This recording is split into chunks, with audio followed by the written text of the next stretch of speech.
nome é Juliana Salum, eu sou oftalmologista e geneticista, professora da Unifesp. Acho que você está assistindo esse vídeo porque foi fazer alguma busca na internet e se interessou pelo tema doenças raras e a busca pelo tratamento dessas pessoas. Talvez porque ou você tem esse problema ou alguém na sua família tem esse problema.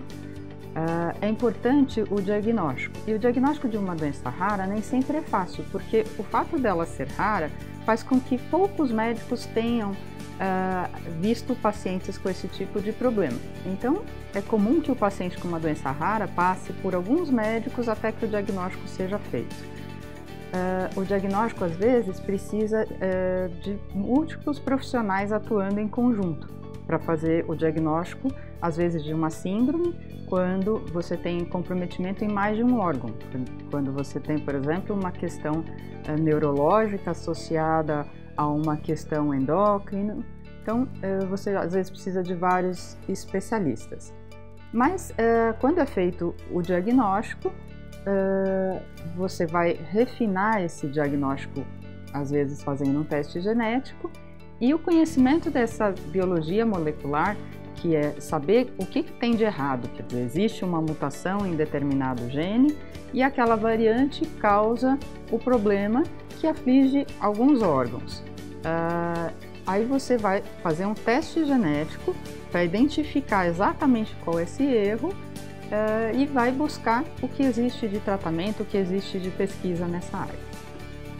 Na oftalmologia, várias doenças entram nessa categoria de doenças raras, doenças com causa genética, doenças com causa infecciosa, autoimunes, entre outras.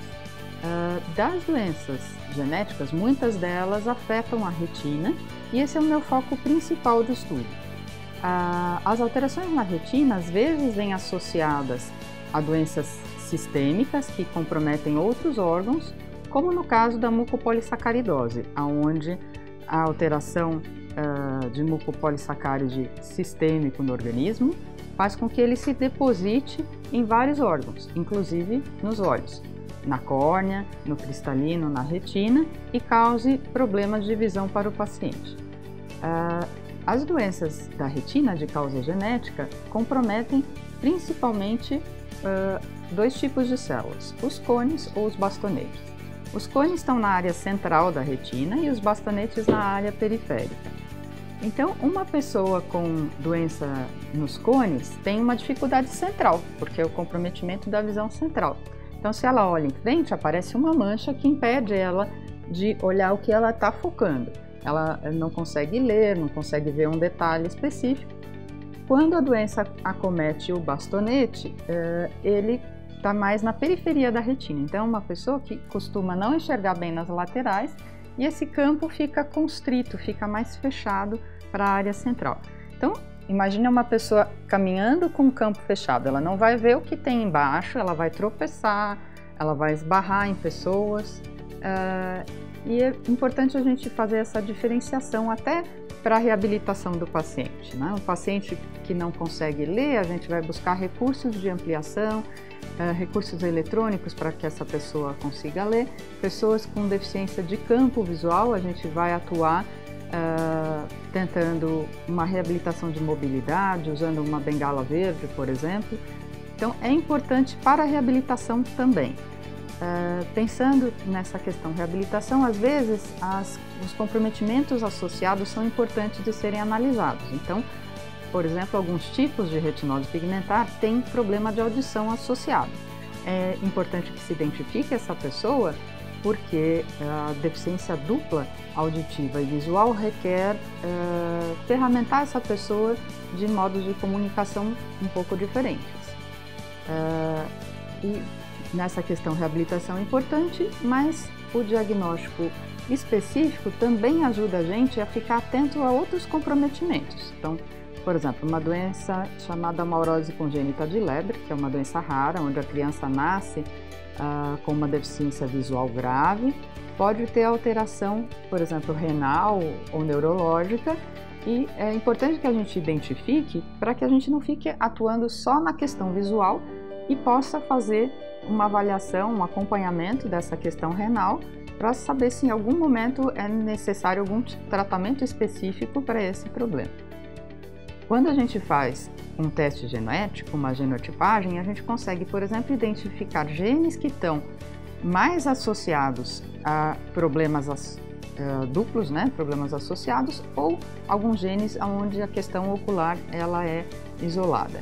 Então, o diagnóstico molecular ele ajuda bastante, que são os testes genéticos, na busca das mutações causadoras, não só para o paciente, mas para devolver essa informação para a família e para avaliar, por exemplo, o risco de outros afetados, calcular risco para casamentos dentro dessa família. Isso também é importante, quer dizer, o teste genético é importante para o tratamento. Tá? Então, muita coisa tem sido desenvolvida nos últimos anos, com fármacos biológicos ou terapia gênica com esse tipo de fármaco, por exemplo, usando vetores virais que carregam genes específicos. E aí a gente implanta, por exemplo, no caso da retina, embaixo da retina, mas existe terapia gênica para outras doenças. Então, a terapia gênica é a inserção de um material genético com uma finalidade terapêutica em um paciente. Então, num paciente de mucopolissacaridose, pode-se pensar em dar o gene que codifica aquela enzima que está faltando, de tal forma que, se o organismo voltar a produzir aquela enzima, não seria necessário injeções sucessivas, infusão sucessiva daquela medicação, e o paciente passaria a produzir aquela enzima. Então, isso é uma estratégia terapêutica. Em oftalmologia, já existem vários desses estudos que estão em fase de paciente, quer dizer, passou daquela fase subclínica, onde a pesquisa em animal, em camundongo, em coelhos, e já passou para a utilização em pessoas, já avaliando dose, avaliando eficiência do tratamento. A primeira terapia em oftalmologia que foi aprovada foi no início desse ano, fim do ano passado, e é a terapia gênica para o GNRP65 para a maurose congênita de Leber. Hoje em dia, essa medicação já tem até um nome comercial e a gente está verificando como vai ser o acesso do paciente a essa terapia. Então, como é que é feito isso? É através de uma cirurgia, onde é descolada a retina, através de técnicas de vitrectomia, que são técnicas que os oftalmologistas já têm bastante conhecimento, e é feita essa injeção embaixo da retina. Então, uma cirurgia submacular. É feita essa injeção e ela transfecta, quer dizer, aquele vírus vai passar aquele gene que ele tem corrigido para a célula da retina, e ela passaria a fazer a função que está faltando para aquela retina ter um funcionamento adequado e para evitar que ela vá desgastando ao longo dos anos. Com o tempo, a gente vai entender melhor qual o paciente melhor para ser tratado. Provavelmente, se a gente tratar pacientes mais jovens, a gente tem uma chance de recuperar a visão de uma forma melhor, mas é o caminho da pesquisa, e esse foi o primeiro. Tem várias outras pesquisas de terapia gênica vindo na sequência para várias doenças da retina, síndrome de Usher, a cromatopsia, a doença de Stargardt, entre outras, e para doenças sistêmicas, algumas das doenças que são chamadas erros inatos do metabolismo, como as mucopolissacaridoses, e para a hemofilia também tem vários estudos. Na verdade, a lista de doenças que tem estudos de terapia gênica é bem grande.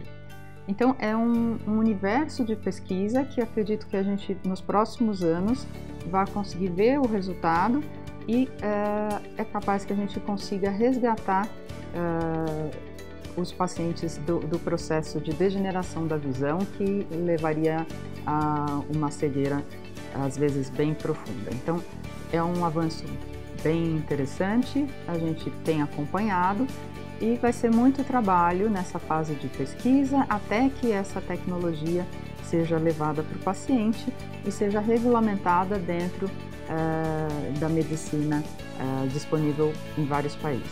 Casa Hunter. Nossa luta é pela vida. Todas as vidas têm o mesmo valor.